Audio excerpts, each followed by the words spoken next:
और क्या हालचाल। तो एपिसोड 15 की शुरुआत होती है और हमें युआन और याओ याओ को बताया जाता है। युआन चलता है तो मस्त तरीके से जो डेमो है ना, बोला जाए तो फॉर्मेशन है ना, रून्स वो बनाना सीख रहा होता है और पलक झपकती 8 दिन गुजर जाती हैं। अब जब याओ याओ युआन से कहती है कि तुम्हें 8 दिन हो गए हैं रून्स बनाते बनाते, क्या तुमने बनाकर कंप्लीट किया? तो युआन चलता है तो कहने लगता है कि हाँ, मैं शुरुआत की कुछ हद तक तो बना सकता हूँ, लेकिन बीच में थोड़ा गड़बड़ बैठ जाता है। अब जब यहाँ पर याओ याओ युआन की बात सुनती है ना, तो वो कहने लगती है कि ऐसा लगता है कि तुम मिस्टेक कर रहे हो, दोबारा से मेरे सामने बनाकर बताओ। अब जैसे ही युआन याओ याओ की बात सुनता है ना, तो वो बनाने लगता है, लेकिन युआन से एक मिस्टेक हो जाती है जिस वजह से जो फॉर्मेशन है ना वो उल्टा बैक फायर कर देता है, जिस वजह से युआन पीछे फेंक जाता है। अब याओ याओ चलती है तो युआन को बताने लगते है कि इस तरीके से फॉर्मेशन बनाओ, इस तरीके से फॉर्मेशन बनाओ और इस तरीके से फॉर्मेशन बनाओ। युआन चलता है तो याओ याओ के हिसाब से फॉर्मेशन बनाने लगता है। अब इसी के साथ सीन शिफ्ट होता है और हमें बेक कांगलांग और उनकी बेटी को बताया जाता है, जहाँ पर बेक कांगलांग की बेटी बेक कांगलांग से कह रही होती है कि फादर, युआन ने जो भी सामग्री मंगाई थी ना वो सारी की सारी तैयार है, लेकिन जरा आप इस सामग्री को देख सकते हैं का? बेक कांगलांग चलते हैं तो सामग्री को देखने लगते हैं। अब जैसे वो पेपर में लिखी हुई चीजों को देखते हैं ना, तो वो हैरान हो जाते हैं कि ये तो सारी की सारी पॉइजनस चीजें हैं। अब जैसी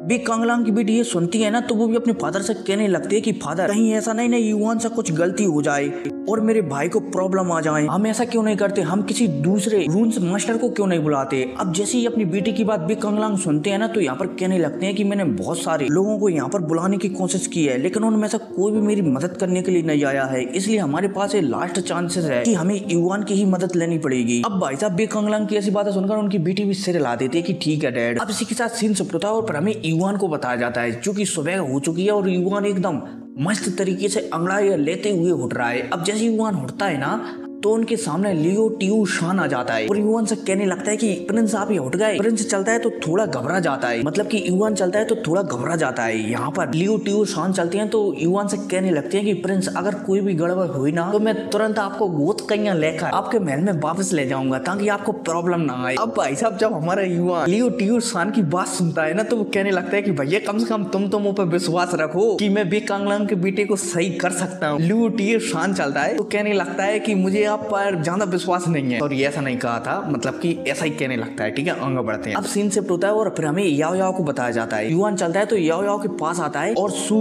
यू ए के बारे में पूछने लगता है कि वो कहाँ पर है। याओ याओ चलती है तो सू यू ए के बारे में बताने लगती है कि वो फिलहाल के लिए ट्रेनिंग में है, क्योंकि अब वो ब्रेक थ्रू करने वाली है। युआन चलता है तो हमें सिर हिला देता है कि ठीक है। अब इसी के साथ सीन शिफ्ट होता है और फिर हमें के हाउ को बताया जाता है, जो कि एक लड़की के साथ फ्लर्ट कर रहा होता है। ये लड़की चलती है तो ये बहुत ही ज्यादा बेवकूफ थी, के हाउ की बात मानती है और जो हमारा प्रिंस है ना युआन, उसकी जानकारी लेने के लिए यहाँ से निकल जाती है। अब इसके बाद यहाँ पर के हाउ चलता है तो जो लड़की से चिपकी हुई थी ना, कि क्या बेवकूफ लड़की है, खैर जो भी हो, इसे तो मैं अपने रास्ते से हटा ही दूंगा। अब इतने में यहाँ पर एक और बंदा आता है और के हाउ को पॉइजन वेनम किंग के बारे में बताने लगता है कि ऐसी ऐसी बात है और वो तुमसे ही मिलना चाहता है। के हाउ चलता है तो हमें सिर हिला देता है कि ठीक है रुको थोड़ा। अब इसी के साथ सीन शिफ्ट होता है और पर हमारे युआन को बताया जाता है। युआन चलता है तो बेक कांगलांग के बेटे के पास आ जाता है और जांच पड़ताल करने लगता है और यहाँ पर कहने लगता है कि जैसा तुम्हारे अंदर पॉइजन है ना, उससे भी ज्यादा खतरनाक मेरे अंदर पॉइजन है, लेकिन मुझे पता है कि ये पॉइजन कितना ज्यादा दर्द देता है, इसलिए आज तुम्हें जितना दर्द होगा ना, लेकिन आज के बाद तुम्हें बिल्कुल भी दर्द नहीं होगा। मतलब कि दोनों तरफ से कह देता है कि दर्द भी होगा आज अकेला, लेकिन आज के बाद दर्द नहीं होगा।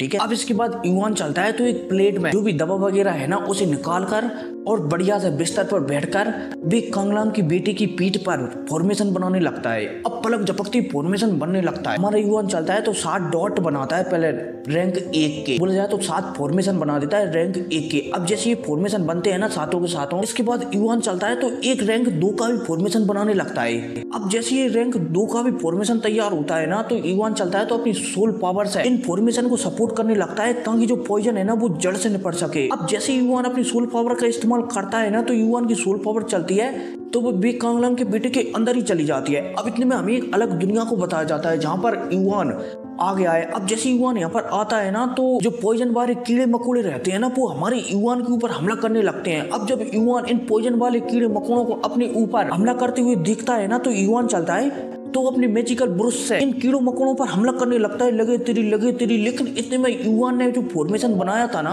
उस फॉर्मेशन के कुछ कीड़े मकोड़े भी यहाँ पर आ जाते हैं और वो सामने वाले सैनिक बोला जाए तो सामने वाले पॉइजन से लड़ने लगते हैं। अब दोनों में लगे तेरी होने लगती है। और जो पॉइजन वाले कीड़े मकोड़े थे ना वो कहीं ना कहीं हारते हुए दिखाई देने लगते हैं। अब जब युवान इन्हें हारते हुए दिखता है ना तो युवान चलता है तो बहुत ही ज्यादा खुश हो जाता है, लेकिन युवान चलता है तो अपना ध्यान नहीं भटकाता और लगातार अपनी सोल पावर बिग कांगलांग के बेटे के अंदर डालता रहता है ताकि अंदर से पूरी तरह से पॉइजन को हटाया जा सके। इतने में हमें बिग कांगलांग को भी बताया जाता है जो कि बहुत ही ज्यादा खुश हो जाते हैं कि शायद उनके बेटे के अंदर से जो पॉइजन निकल रहा है। अब इतने में हमें दोबारा से युवान को बताया जाता है। युवान समझ जाता है कि ये पॉइजन है ना, ये फिलहाल के लिए उसके फॉर्मेशन से जीत नहीं पा रहा है, इसलिए युवान चलता है, सॉरी मतलब कि ये पॉइजन चलता है तो ये कुछ सैनिकों को जो बिग कांगलांग की बेटे की बॉडी है ना उसमें बहुत ही गहरे हिस्सों में छुपाने लगता है ताकि ये पॉइजन बाद में पावरफुल होकर निकल सके। अब जब युवान इस पॉइजन को बिग कांगलांग के बेटे के शरीर के अंदर छुपता हुआ देखता है ना तो युवान चलता है तो जो उसने दूसरा फॉर्मेशन बनाया था ना उसे एक्टिव कर देता है। अब जैसे दूसरा फॉर्मेशन भी यहाँ पर एक्टिव होता है ना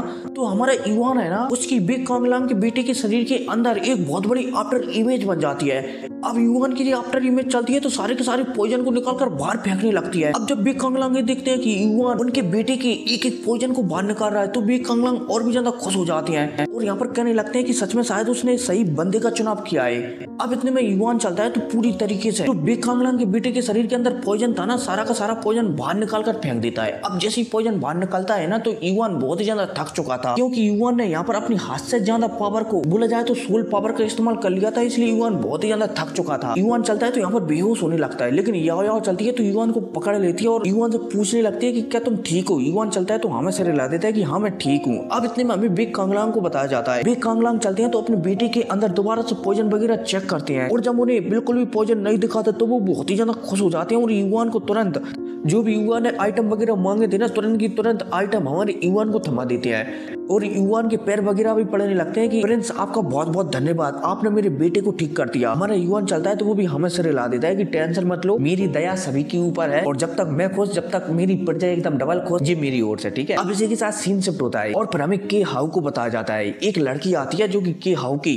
बेकार सी गर्लफ्रेंड थी, वो के हाउ की मतलब कि युवान की चुगली के हाउ से कर जाती है। के हाउ चलता है तो गुस्सा हो जाता है कि वो बेवकूफ वो कैसे बिग कांगलांग के बेटे का पॉइजन निकाल सकता है, कैसे, हाउ इन दिस पॉसिबल, ऐसा कैसे हो सकता है। अब भाई साहब के हाउ चलता है तो यहाँ पर फैसला ले लेते हैं कि ठीक है बिग कांगलांग युवान फैमिली की ओर होना चाहते हैं ना, कोई बात नहीं, मैं अब बिग कांगलांग को ही खत्म कर दूंगा, चलो अब हम ब्लैक वेनम किंग से हाथ मिलाएंगे। अब भाई साहब के हाउ के है कहते ही सीन से पुता और दोबारा से बिग कांगलांग को बताया जाता है जो कि हमारे जान को सॉरी युवान को सब कुछ बता रहे होते हैं कि जो ब्लैक वाटर रीजन है ना बहुत ही ज्यादा खतरनाक है। हालांकि वहाँ पर आज से हजारों सालों पहले एक सेक्ट रहा करता था और उस सेक्ट का नाम था पपेट सेक्ट और पपेट सेक्ट से आप समझ ही सकते हो पपेट वगैरह, ठीक है। उस सेक्ट का नाम था पपेट सेक्ट। वो सेक्ट था ना वो बहुत ही ज्यादा पावरफुल था, लेकिन किसी कारण की वजह से वो पपेट सेक्ट है ना वो पूरी तरह से बर्बाद हो गया है और उसके सिर्फ ट्रेजर वगैरह ही वहाँ पर बचे हैं। और जब वहाँ के बारे में इतना सब कुछ सारे किसी को पता चल गया है तो वहाँ पर बहुत सारे बंदे आएंगे जो कि जो पपेट सेक्ट है ना उनकी नई नई चीजों को लेने के लिए, मतलब कि जो भी पुरानी एंशिएंट समय की चीजें है ना उन्हें लेने के लिए। अब जैसे युवान यहाँ पर